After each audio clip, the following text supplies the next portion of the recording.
இந்த வீடியோவில் நாம் சுவையான புளியோதரை எப்படி செய்யலான்னு பார்க்க போகிறோம். Hi friends, welcome to 90s Jana channel. என்னோடய சேனலை ஃபஸ்ட் டைம் பார்க்குறவங்க சப்ஸ்கிரைப் பண்ணிவிட்டு பக்கத்தில் இருக்கிற பெல் பட்டன் அழுத்திக்கோங்க. புளியோதரை செய்கிறதுக்கு நான் ஒரு எலுமிச்சம்பழம் அளவு புளி எடுத்து அதை தண்ணியில் ஊற வச்சுக்கிறேன். புளியை ஒரு அரை மணி நேரம் தண்ணியில் ஊற வச்சுக்கலாம். இந்த மாதிரி கையால் நல்லா அழுத்தி பிடிச்சா ஒரு எலுமிச்சம்பழம் சைஸ் வரணும், அந்தளவு புளி எடுத்து ஊற வச்சுக்கலாம். நான் இன்றைக்கி ஒரு 3 பேருக்கு செய்கிற அளவு புளியோதரை மிக்ஸ் செய்ய போகிறேன். அதுக்கேற்ற மாதிரி தான் நான் புளி ஊற வச்சுருக்கேன். இப்போ நாம் அடுப்பில் ஒரு பேன் வச்சுக்கலாம். இப்போ நாம் வறுக்க போகிற பொருட்களும் 3 அல்லது 4 பேர் சாப்பிட்ற அளவு இந்த பொடியும் கரெக்டாக இருக்கும். இதுக்கு ஒரு அரை ஸ்பூன் அளவு கடலைப்பருப்பு சேர்த்துக்கலாம், அரை ஸ்பூன் உளுந்தம்பருப்பு சேர்த்துக்கலாம், அரை ஸ்பூன் மிளகு சேர்த்துக்கலாம், அரை ஸ்பூன் சீரகம், 1/4 ஸ்பூனுக்கு கொஞ்சம் கம்மியாக கடுகு, அரை ஸ்பூன் கருப்பு எள்ளு, ஒரு 10-15 போல் வெந்தயம், அரை ஸ்பூன் மல்லி விதை, 2 காஷ்மீரி வத்தல், இதெல்லாம் சேர்த்துட்டு நல்லா வறுத்துக்கலாம். இது எதுவும் தீஞ்சு போயிடாமல் மிதமான தீயில் வச்சு வறுத்துக்கலாம். ஒரு கொத்து கருவேப்பிலை இதில் சேர்த்துக்கலாம். சேர்த்து இது எல்லாத்தையும் கருவேப்பிலையெல்லாம் நல்லா கொஞ்சம் மொறுமொறுப்பாக வர அளவு, எல்லா பொருட்களும் நல்லா வாசனை வர அளவு வறுத்துக்கலாம்.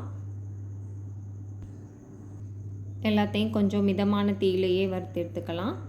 பாருங்கள், இந்த மாதிரி கருவேப்பிலை நல்லா மொறுமொறுப்பாக இப்போ வந்துருச்சு. இந்த அளவு வறுத்தா போதும். இப்போ இதை ஆற வச்சு மிக்ஸி ஜாரில் நல்லா பவுடர் பண்ணி வச்சுக்கலாம். இப்போ நாம் ஊற வச்சுருக்கிற புளியை நல்லா கரைச்சி வடிகட்டி எடுத்துக்கலாம்.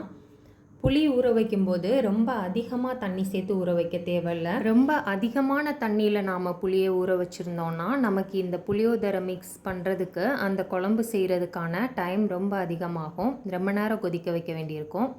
அதனால கரெக்டாக அளவான தண்ணியில் புளியை ஊற வச்சுக்கலாம். இந்த மாதிரி நாம் வறுத்த பொருட்களை நல்லா பவுடர் பண்ணி எடுத்து வச்சுக்கலாம். இப்போ அடுப்பில் ஒரு பேன் வச்சுட்டு அதில் ஒரு 3 ஸ்பூன் அளவு எண்ணெய் சேர்த்துக்கலாம். நல்லெண்ணெய் சேர்த்துருக்கேன்னா இதில் ஒரு 3/4 ஸ்பூன் அளவு கடுகு சேர்த்துக்கலாம். 2 காஞ்ச மிளகாய் கிள்ளிட்டு சேர்த்துக்கலாம். 2 கொத்து கருவேப்பிலை சேர்த்துக்கலாம். கடுகு எல்லாம் வெடித்ததும் இதை கொஞ்சம் எல்லாத்தையும் நல்லா கலந்து விட்டுக்கலாம். இப்போ இதில் நாம் பெருங்காயத்தூள் சேர்த்துக்கலாம். ஒரு 1/4 ஸ்பூன் அளவு இதில் பெருங்காயத்தூள் சேர்த்துக்கலாம். பெருங்காயத்தூள் சேர்த்ததுக்கப்புறமா எல்லாத்தையும் நல்லா ஒரு வாட்டி கலந்து விட்டுட்டு நாம் கரைச்சி எடுத்து வச்சுருக்கிற புளி தண்ணியை உள்ளே சேர்த்துக்கலாம். கூடவே இதில் அரை ஸ்பூன் அளவு மஞ்சள் தூள் சேர்த்துக்கலாம். 1/4 ஸ்பூன் அளவு மிளகாய் தூள் சேர்த்துக்கலாம். இந்த புளி குழம்புக்கு தேவையான அளவு உப்பு சேர்த்துக்கலாம். நான் இன்றைக்கி ஒரு அரை ஸ்பூன் அளவு உப்பு சேர்த்துருக்கேன். நாம் புளியோதரை சாதம் வைக்கிறதுக்கு ஒயிட் ரைஸ் வச்சதுலேயும் நாம் அதுக்கேற்ற மாதிரி உப்பு சேர்த்துருப்போம். அதனால் இதுக்கு இந்த குழம்புக்கு தேவையான அளவு மட்டும் இதில் உப்பு சேர்த்துக்கலாம். சேர்த்துட்டு ஒரு 4 நிமிஷத்துக்கு மூடி போட்டு நல்லா இந்த புளி தண்ணியை கொதிக்க விட்டுலாம், மீடியம் ஃப்ளேமில் வச்சு. இப்போ பாருங்கள், புளி தண்ணி நல்லா கொதிச்சு வந்துருச்சு. இப்போ இதில் நாம் வறுத்து அரைச்சி எடுத்து வச்சுருக்கிற அந்த பொடியை சேர்த்துக்கலாம். இப்போ நாம் வறுத்து அரைச்சி வச்சுருக்கிற பொடி கரெக்டாக ஒரு 3 ஸ்பூன் ஃபுல்லாக இருந்தது. அதை எல்லாத்தையுமே சேர்த்துக்கலாம். நாம் இந்த குழம்புக்கு தேவையான அளவு தான் பொடி அரைச்சி வச்சுருக்கோம். அதை ஃபுல்லையுமே அப்படியே சேர்த்துக்கலாம். சேர்த்துட்டு அடுப்பை சிம்மில் வச்சுட்டு நல்லா மிக்ஸ் பண்ணிக்கலாம். இந்த பொடி சேர்த்ததுக்கப்புறமா குழம்பு நல்லா கொஞ்சம் திக்காகி வரும். இப்போ நல்லா கரண்டி வச்சு எல்லாத்தையும் மிக்ஸ் பண்ணி விட்டுக்கலாம். பொடியெல்லாம் நல்லா புளி தண்ணியோடு நல்லா மிக்ஸ் ஆகிற அளவு எல்லாத்தையும் நல்லா கரைச்சி விட்டுக்கலாம்.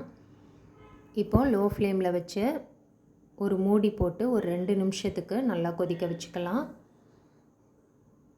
இப்போ பாருங்கள், 2 நிமிஷத்துக்கு அப்புறமா இந்த மாதிரி நமக்கு புளியோதரை மிக்ஸ் இருக்குது. இப்போ இதில் ஒரு துண்டு அளவு வெல்லம் சேர்த்துக்கலாம். வெல்லம் சேர்த்து நல்லா கலந்து விட்டுக்கலாம். இப்போ நாம் இந்த குழம்பு நமக்கு தேவையான பக்குவத்தில் ரெடி பண்ணிக்கலாம். இப்போது இன்னொரு 2 நிமிஷத்துக்கு மூடி போட்டு மூடி வச்சிடலாம். அடுப்பை லோ ஃப்ளேம்லேயே வச்சுக்கலாம். இப்போ நாம் நிலக்கடலை கொஞ்சம் வறுத்து சேர்த்துக்கலாம். அதுக்கு நான் ஒரு 2 ஸ்பூன் அளவு நல்லெண்ணெய் ஊற்றிருக்கேன். நமக்கு தேவையான அளவு நிலக்கடலை சேர்த்துக்கலாம். உங்களுக்கு நிலக்கடலை பிடிக்கும்னா நிறையா சேர்த்துக்கலாம், பிடிக்கலைன்னா கொஞ்சமாக சேர்த்துக்கலாம். கூடவே ஒரு 2 கொத்து கருவேப்பிலை சேர்த்துக்கலாம். சேர்த்துட்டு கடலையை நல்லா வறுத்துக்கலாம். இந்த மாதிரி நம்ம லாஸ்ட்டாக தனியாக நிலக்கடலையை வறுத்துட்டு சேர்க்குறதுனால நமக்கு புளியோதரை சாப்பிடும்போது நிலக்கடலை நல்லா முறுமுறுப்பாக வாயில் கடிபடும். அது சாப்பிடும்போதே சூப்பராக இருக்கும். இல்லை உங்களுக்கு லாஸ்ட்டாக நிலக்கடலை இப்படி தனியாக வறுத்து சேர்க்குறது இஷ்டம் இல்லைன்னா நீங்கள் கடுகு, வத்தல், கருவேப்பில் போட்டு தாளிக்கும் போதே நிலக்கடலை சேர்த்துக்கலாம். இப்போ பாருங்கள், நமக்கு புளியோதரை மிக்ஸ் நல்லா திக்காகி அதில் உள்ள எண்ணெய் எல்லாம் பிரிஞ்சு வந்திருக்கு. இப்போ இது கரெக்டான பக்குவத்தில் ரெடியாக இருக்குது. இப்போ நாம் அடுப்பை ஆஃப் பண்ணிக்கலாம். உப்பு மட்டும் நீங்கள் சாதத்தில் எந்த அளவு உப்பு சேர்த்துருக்கீங்களோ அதை பொறுத்து இதுக்கு தேவையான அளவு உப்பு பார்த்து சேர்த்துக்கோங்க. இப்போ இதை மூடி வச்சிடலாம். இப்போ நான் ஒயிட் ரைஸ் நல்லா உதிரியாக வேக வச்சு எடுத்து வச்சுருக்கேன். இந்த மாதிரி நல்லா உதிரி உதிரியாக இருக்கணும். இப்போ இதில் நாம் ரெடி பண்ணி வச்சுருக்கிற புளியோதரை மிக்ஸை தேவையான அளவு சேர்த்துக்கலாம். கொஞ்சம் கொஞ்சமாக சேர்த்து நாம் எந்த அளவு சாதம் வச்சுருக்கோமோ அதுக்கேற்ற மாதிரி எவ்வளவு தேவைப்படுதோ அதை சேர்த்துக்கலாம். நான் நல்லா சாப்பிட்றதா இருந்தால் ஒரு 3 பேர் சாப்பிட்ற அளவு புளியோதரை மிக்ஸ் ரெடி பண்ணியிருக்கேன். இப்போ நான் ஒரு 2 பேர் சாப்பிட்ற அளவு சாதம் எடுத்திருக்கேன். அதுக்கேற்ற மாதிரி நம்ம ரெடி பண்ண புளிக்குழம்பு சேர்த்துக்கலாம். இப்போ இதில் நாம் வறுத்து எடுத்து வச்சுருக்கிற நிலக்கடலை, கருவேப்பிலையும் சேர்த்துக்கலாம். சேர்த்துட்டு எல்லாத்தையும் நல்லா கலந்து விட்டுடலாம். நாம் இந்த புளிக்குழம்பையும் தேவைக்கேற்ப கரெக்டான அளவு சேர்க்கணும். ரொம்ப கம்மியாக சேர்த்தாலும் நமக்கு புளியோதரை டேஸ்ட்டு கம்மியாக இருக்கும். ரொம்ப அதிகமாகவும் சேர்த்துட்டாலும் ஒரு குழம்பு ஊற்றி சாப்பிட்ட மாதிரி ஆயிரும். அதுக்கேற்ற மாதிரி கரெக்டாக மீடியம் அளவில் சேர்த்து ரெடி பண்ணிக்கலாம். மீதி இருக்கிற புளியோதரை மிக்ஸை நாம் ஒரு டிஃபன் பாக்ஸில் போட்டு மூடி ஃப்ரிட்ஜில் ஸ்டோர் பண்ணிக்கலாம். தேவைப்படும் போது யூஸ் பண்ணிக்கலாம். இப்போ நமக்கு ரொம்பவே டேஸ்ட்டான புளியோதரை சாதம் ரெடி ஆயிடுச்சு. கண்டிப்பாக எல்லோரும் ட்ரை பண்ணி பாருங்கள். ட்ரை பண்ணி பார்த்துட்டு எப்படி இருக்குன்னு சொல்லி எனக்கு கமெண்ட் பண்ணுங்கள். என்னோடய சேனல் பிடிச்சிருக்குன்னா லைக் பண்ணுங்கள், சப்ஸ்கிரைப் பண்ணுங்கள். தேங்க்ஸ் ஃபார் வாட்சிங்.